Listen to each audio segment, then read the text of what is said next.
سوال آپ سے میرا یہ ہے کہ ہمیشہ پاکستان تحریک انصاف کی حکومت ہو، آپ کو یاد ہوگا فائنانس منسٹر آیا، پہلے اسد صاحب آئے، پھر ان کو تبدیل کر دیا گیا، پھر تیسرے آئے شوکت ترین صاحب آئے، بیچ میں شیخ صاحب آئے. اچھا، اس کے بعد جب پی ڈی ایم کی حکومت آئی، پہلے آپ آئے، پھر ڈاکٹر صاحب آگے، اب موجودہ حکومت ہے.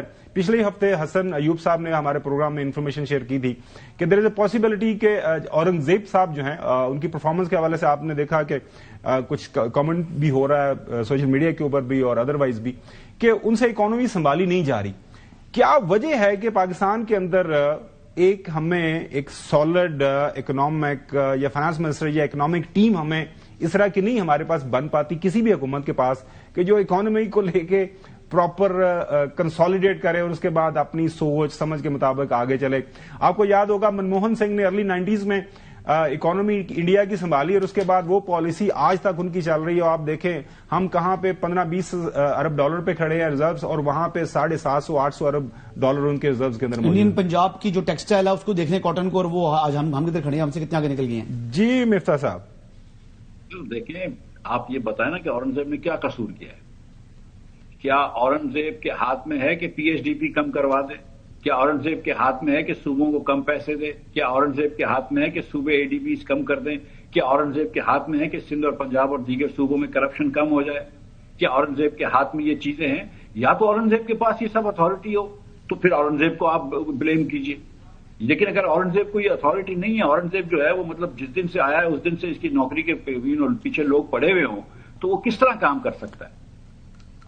کتاب میں تو یہی لکھا ہے کہ حسن، اس کے اندر تو ہمیں یہی بتایا جاتا ہے finance minister responsible for everything, اس کو بتانا چاہیے. یہاں تک میں بتاؤں کہ وہ رات جو ہے نا وہ 9-10 مطلب وہ 3 بجے رات 3 بجے تک کام کرتے رہتے ہیں. جی مفتاح صاحب، آپ اورنگزیب کو ہٹا دیجیے، ٹھیک ہے، کوئی مسئلہ نہیں، آپ کسی اور کو لے کے آئیے، لیکن جب تک کہ آپ بنیادی اصلاحات کرنے کے لیے تیار نہیں ہیں، جس کے لیے شہباز شریف صاحب کو تیار ہونا پڑے گا. مسئلہ اورنگزیب نہیں ہے، مسئلہ پیپلز پارٹی اور مسلم لیگ کی لیڈرشپ ہے. جب تک یہ دونوں تیار نہیں ہوں گے یہ ملک آگے نہیں بڑھ سکتا. جب آپ این ایف سی کے ایوارڈ کی بات نہیں کرنا مانگتے، جب آپ جو ہے وہ صوبوں کے اندر ریفارمز کرنا نہیں مانگتے، جب آپ لوکل گورنمنٹس کا ریفارم کرنا نہیں مانتے، جب آپ اخراجات کم کرنے کے لیے نہیں مانتے. ابھی 43 ارب روپیہ آپ نے حکومتی لیجسلیٹرز کو دیا ہے. میں نے اورنگزیب سے اس بارے میں بات نہیں کری ہے، لیکن میں آپ کو قسم سے بتا رہا ہوں کہ اورنگزیب نہیں چاہتا ہوگا کہ یہ دیا جائے، لیکن آپ نے دیے 25-25 کروڑ روپے ہر حکومتی لیجسلیٹرز کو. یہ کیا اورنگزیب نے کہا ہے؟ یہ کیا امداد بوسال نے کہا ہے؟ یہ تو میرے اور آپ کے پیسے کیوں دیے گئے؟ وہ 43 ارب روپے بچا لیتے، وہ نوکری پیشہ لوگوں کو ٹیکس بریک دے دیتے.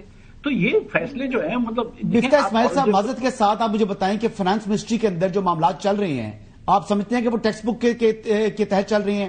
اور اگر امداد بوسال صاحب کی بات کر رہے ہیں یا اورنگزیب صاحب کی بات کر رہے ہیں، ٹھیک ہے جی، دونوں بندے اس وقت جو ہے وہ خزانہ کے امور دیکھ رہے ہیں، لیکن کیا ان کی کمیاں نہیں ہیں؟ یہ بہترین نہیں لے کر آ سکتے؟ کیا ان کی اپنا جو ڈسپلن ہے وہ درست چل رہا ہے؟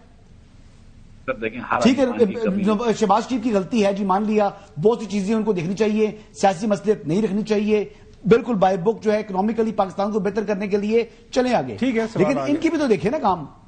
ایس سی سی پی کی بات دیکھ لیں، سی سی آئی دیکھ لیں، ان کے جو زیر انتظام ادارے ہیں، خود وزارت خزانہ کے اندر معاملات دیکھ لیں. بھائی حسن میری بات سنیں، دیکھیں جب تک کہ آپ اگر فنڈامنٹل ریفارمز نہیں کریں گے نا، آپ اورنگزیب کو ہٹا دیجئے، عاطف میاں کو لے آئیے، عاطف میاں کو ہٹا دیجئے، اسد خواجہ کو لے آئیے، ان سب کو ہٹا کے ڈار صاحب کو لے آئیے. جب تک آپ بنیادی اصلاحات نہیں کریں گے پاکستان نہیں ٹھیک ہوگا. یہاں تک جو آئے ہیں پاکستان کسی نے کوئی غلطیاں تو کر رہے ہیں نا. جی بالکل صحیح ہے، بالکل صحیح. مفتاح صاحب کچھ غلطیاں کر رہے ہیں، چھوٹی سی بریک. مفتاح صاحب اس سے پہلے مجھے اسکیپ بورڈ بنایا، مجھے ہٹایا گیا. ڈار صاحب نے وعدے کیے تھے کہ میں جاؤں گا میاں صاحب اور 30 روپے 35 روپے پہلے دن پیٹرول سستا کر دوں گا. نہیں ہوا. اس کے بعد کرنسی روکی، 270 تک پہنچے، 306 تک پہنچے ڈار صاحب کے زمانے میں. تو یہ مطلب یہ کہ آپ منسٹر کو اسکیپ بورڈ بنا کے نکال دیں، حکومت کو 6 مہینے اور مل. بالکل صحیح. مفتاح صاحب ایک چھوٹی سی بریک، اور بریک کے بعد پاکستان کے اندر سیاسی مذاکرات کے حوالے سے، سیاسی میثاق کے حوالے سے بات چیت ہو رہی ہے، اس کے اوپر بات کریں گے اور آپ کی رائے جانیں گے کہ یہ جو ایک موو بظاہر لگ رہا ہے کہ چلی ہوئی ہے اپوزیشن حکومت کے درمیان بات چیت کی، یہ کیا کسی یہ جو ایک پروسیس شروع ہوا ہے کہیں کوئی منطقی انجام تک پہنچے گا یا نہیں؟